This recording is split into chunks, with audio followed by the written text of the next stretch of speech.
नमस्कार दोस्तों, मैं राज पांडे। आप देख रहे हैं आरसीएन टुडे। आइए जान लेते हैं अभी की बड़ी खबर मुख्य समाचार के बारे में। वीडियो को पूरा देखने के पहले वीडियो को लाइक शेयर करना मत भूलें। इसी प्रकार की ऑथेंटिक जानकारी के लिए आप हमसे जुड़ भी सकते हैं। जुड़ने के लिए चैनल को सब्सक्राइब कर लें, बेल आइकन दबा दें, ऑल पर सेलेक्ट कर दें, जिससे हमारे वीडियो का नोटिफिकेशन आप तक सबसे पहले पहुँच जाए, वीडियो को आप सबसे पहले देख पाए। मैं देखता हूँ वीडियो को आप पूरा देखते भी हैं।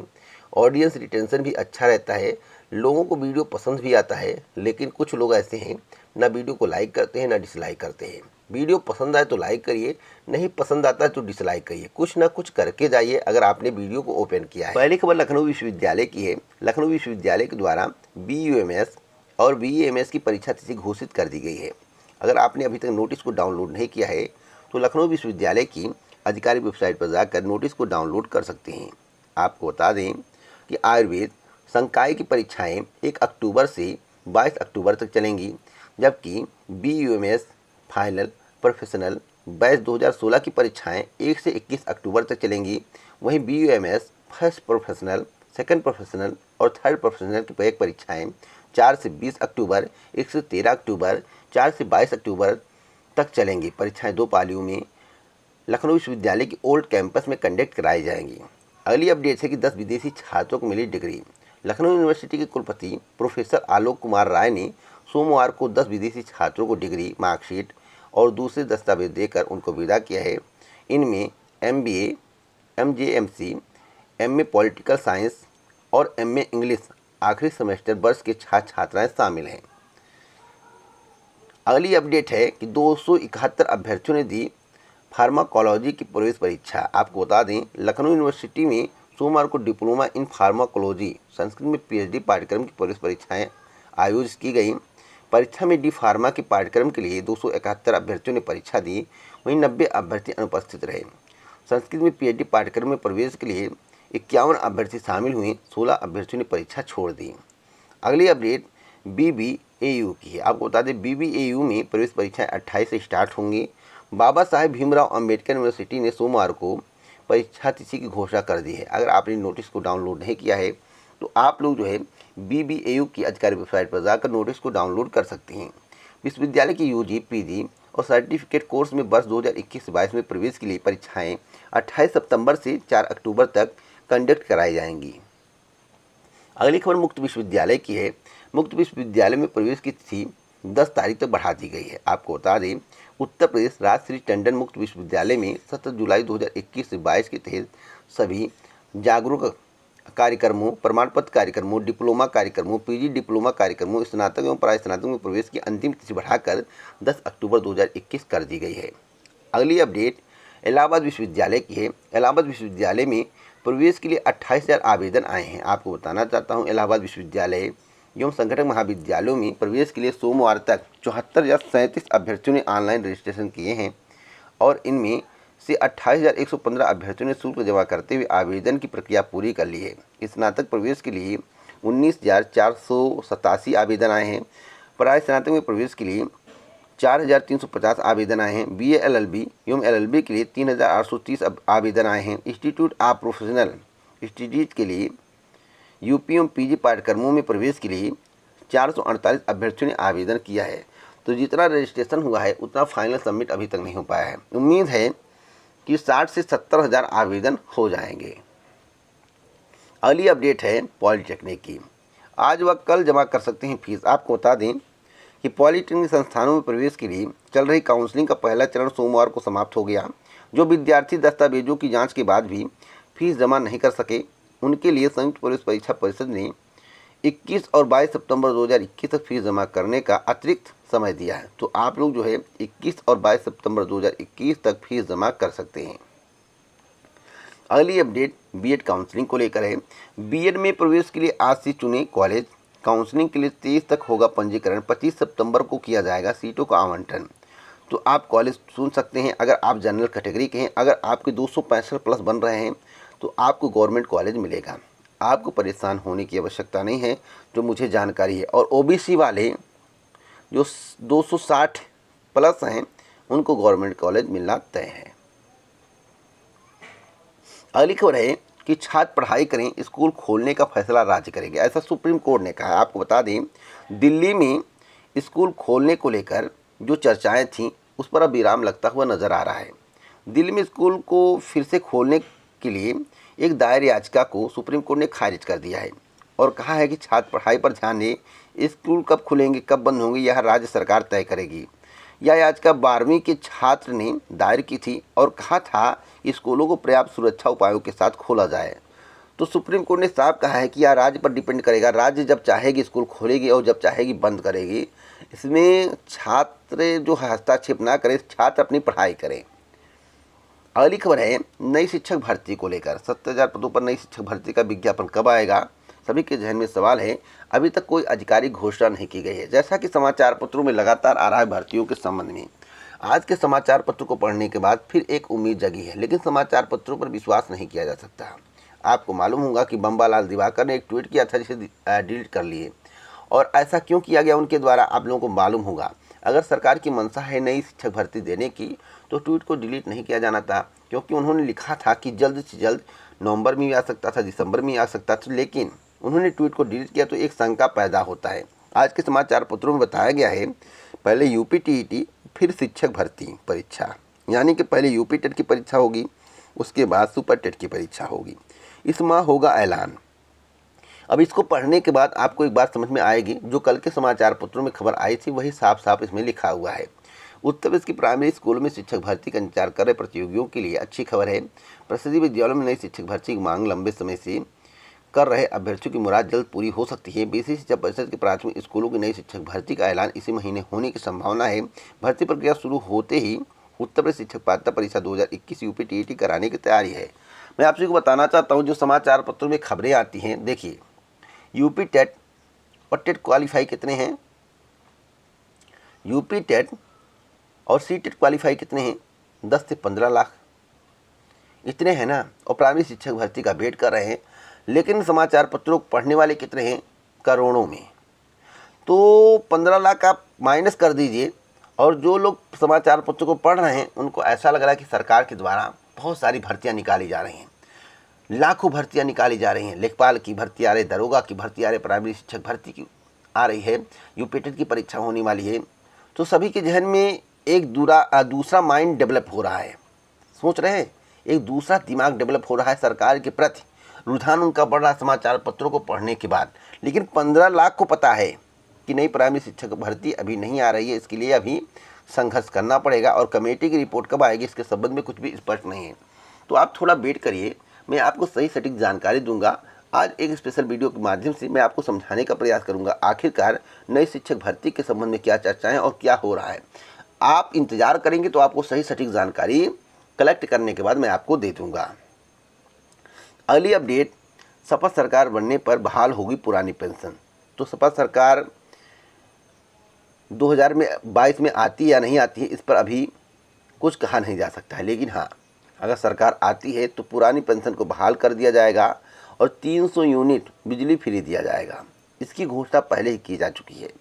सपा द्वारा जोर शोर से विधानसभा चुनाव 2022 में जीत की तैयारी की जा रही। इस क्रम में जनपद मुख्यालय पर समाजवादी पार्टी शिक्षक सभा के राष्ट्रीय अध्यक्ष प्रोफेसर बी पांडे का आगमन हुआ। सपा कार्यालय पर आयोजित गोष्ठी में राष्ट्रीय अध्यक्ष अखिलेश यादव द्वारा सरकार बनने पर प्रदेश में पुरानी पेंशन व्यवस्था लागू करने के संबंध में उन्होंने बयान दिया है। मैं आपसे बताना चाहता हूं, जहां तक शिक्षा मित्रों के संबंध में यहां पर बात कही गई है, तो शिक्षा मित्रों को परमानेंट नहीं किया जा सकता है, क्योंकि सुप्रीम कोर्ट का आदेश है। हाँ, शिक्षा मित्रों को एक अवसर की बजाय 2 अवसर दिया जा सकता है, और कई शिक्षा मित्र ऐसे हैं जो ओवर एज होने के कगार पर हैं। तो मैं आपसे बताना चाहता हूं कि 2 अवसर देकर, उन्हें वेटेज देकर शिक्षक बनाया जा सकता है, उन्हें परीक्षा में प्रतिभाग करवाया जा सकता है, जिस तरह से वर्तमान सरकार कर रही है।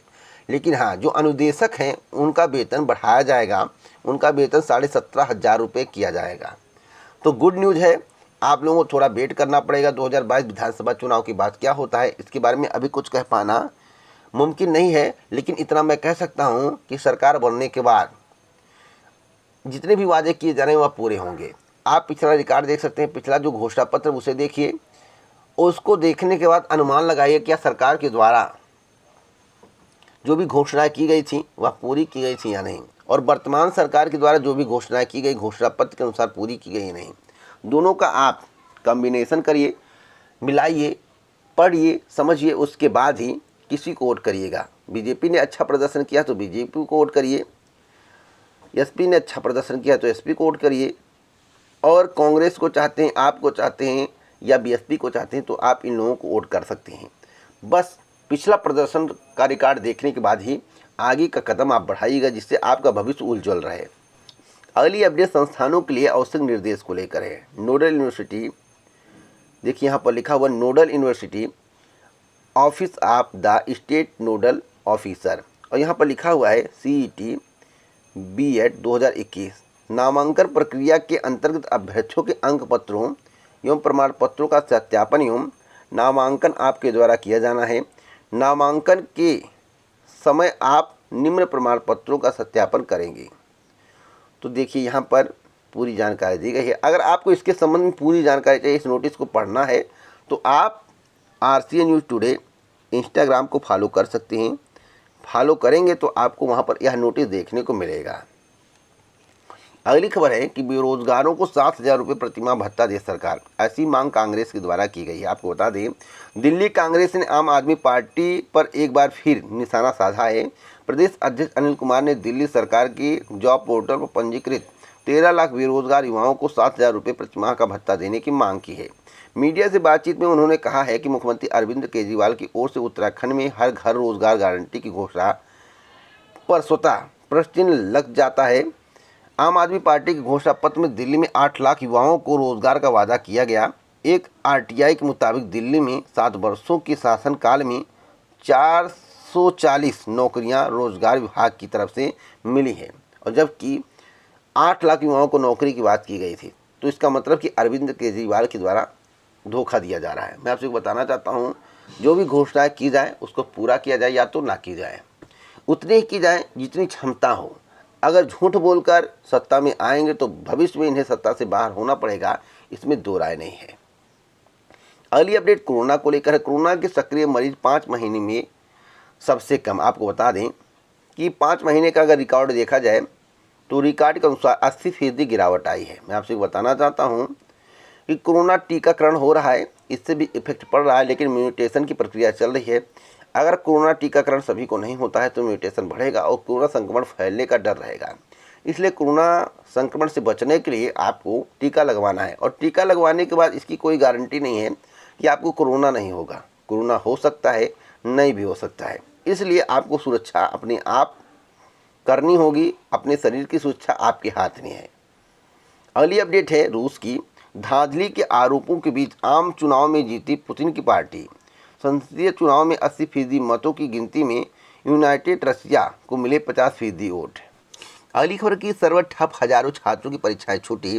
पॉलिटेक्निक प्रथम वर्ष की परीक्षा के दौरान लॉगिन ही नहीं कर पाए छात्र। आपको बता दें, पॉलिटेक्निक के प्रथम वर्ष की फार्मेसी के एग्जाम के दौरान सोमवार को सर्वर ठप रहने से हजारों छात्रों की परीक्षा छूट गई।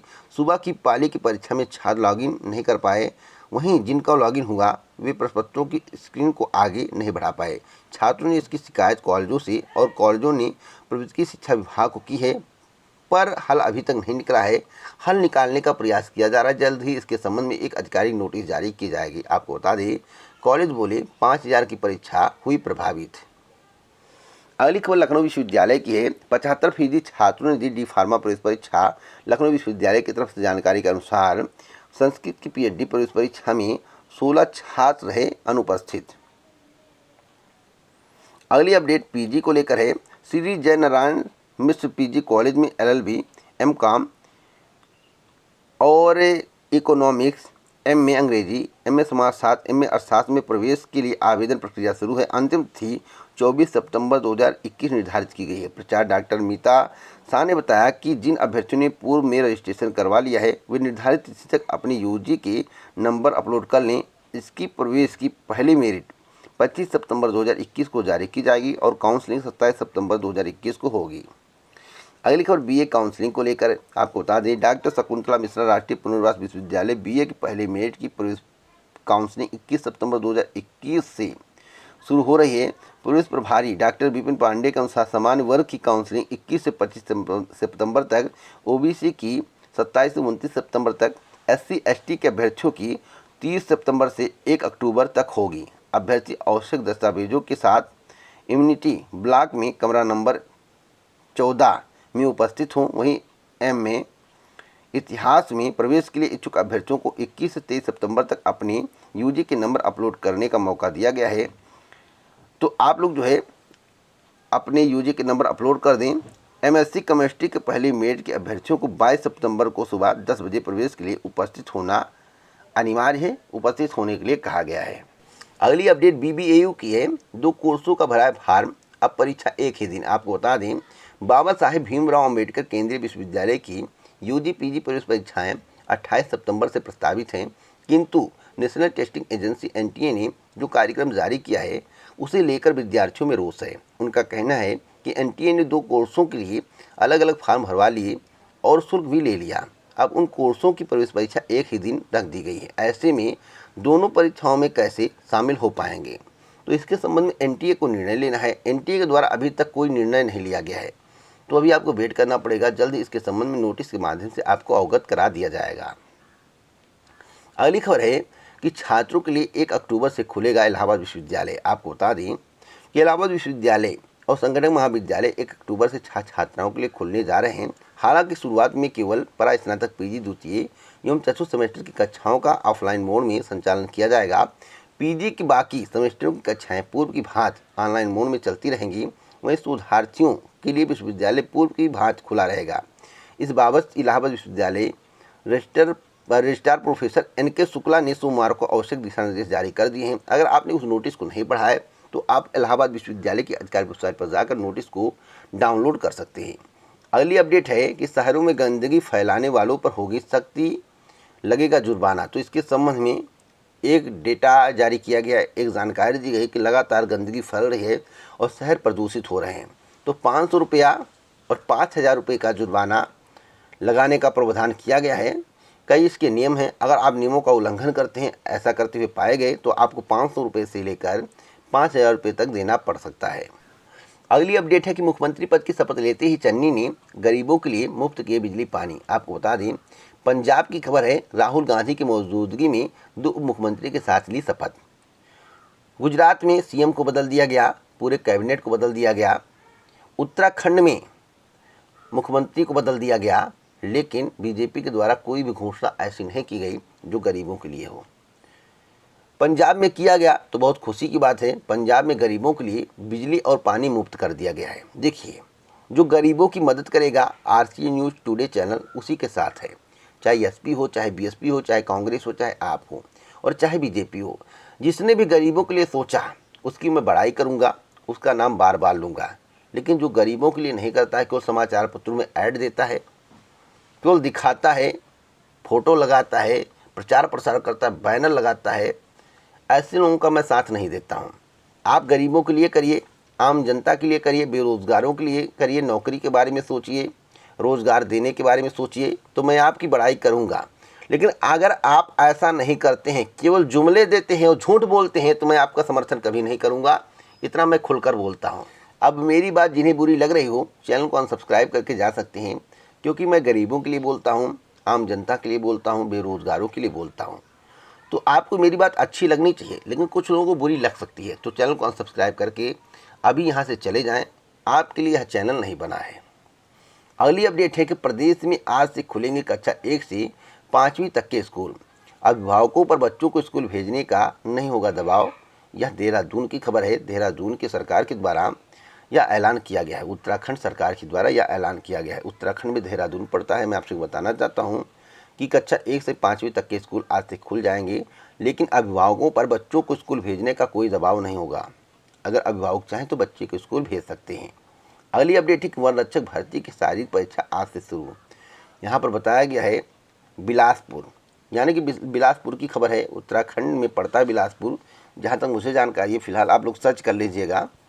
और यहाँ पर एक महत्वपूर्ण जानकारी दी गई है कि एनटीटी प्रशिक्षित अध्यापिका संघ ने जताया आभार। आपको बता दूं, प्रशिक्षित नर्सरी अध्यापिका संघ की जिला महासचिव रीना देवी ने सरकारी विद्यालयों में नर्सरी अध्यापकों में एनटीटी प्रशिक्षित अध्यापकों को प्राथमिकता देने पर प्रदेश और केंद्र सरकार का धन्यवाद किया है। उन्होंने कहा कि सरकार के इस फैसले से 23 वर्षों से रोजगार की राह देख रही एनटीटी प्रशिक्षित अध्यापकों को राहत मिली है।